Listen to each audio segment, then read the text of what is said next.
বাংলাদেশ জাতীয়তাবাদী দল বিএনপির ৪৭তম প্রতিষ্ঠাবার্ষিকী উপলক্ষে চাঁদপুরের মতলব উত্তর উপজেলার কলাকান্দা ইউনিয়নে দিনব্যাপী ফ্রি মেডিকেল ক্যাম্পের আয়োজন করা হয়েছে। বিস্তারিত দেখুন মনিরুল ইসলাম মনিরের তথ্যচিত্রে।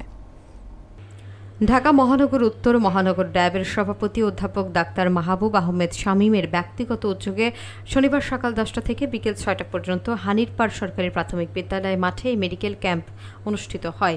মেডিকেল ক্যাম্পের উদ্বোধন করেন বিএনপির কুমিল্লা বিভাগীয় সাংগঠনিক সম্পাদক অধ্যক্ষ সেলিম ভূঁইয়া।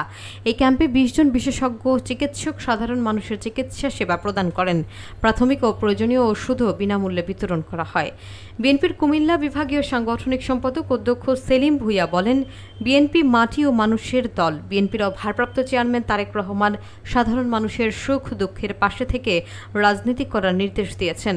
দেশের সাধারণ মানুষের স্বাস্থ্যসেবা দোরগোড়ায় পৌঁছানোর লক্ষ্যে বিএনপি সারা দেশে কাজ করে যাচ্ছে।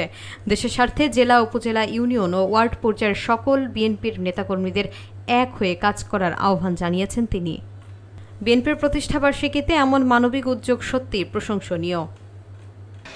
সরকারের বিরুদ্ধে যুদ্ধ করেছিল মতলবে প্রথমে সম্মুখ সারিতে, তাদের সাথে থেকে আমরা যা করেছি তার মধ্যে আমরা চেষ্টা করেছি ব্যতিক্রমধর্মী প্রোগ্রাম করার জন্য।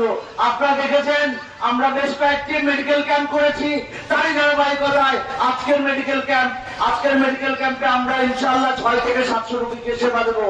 আমরা চেষ্টা করব আরো ৮ থেকে ১০টি মেডিকেল ক্যাম্প করার জন্য মতলবে বিভিন্ন ইউনিয়নে, এবং আমাদের এই সেবাটা জারি থাকবে ইনশাআল্লাহ।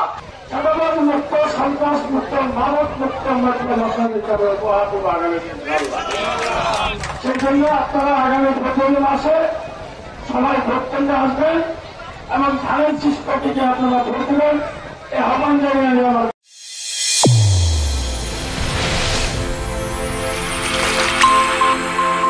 চ্যানেল A1 হৃদয়ের স্পন্দন।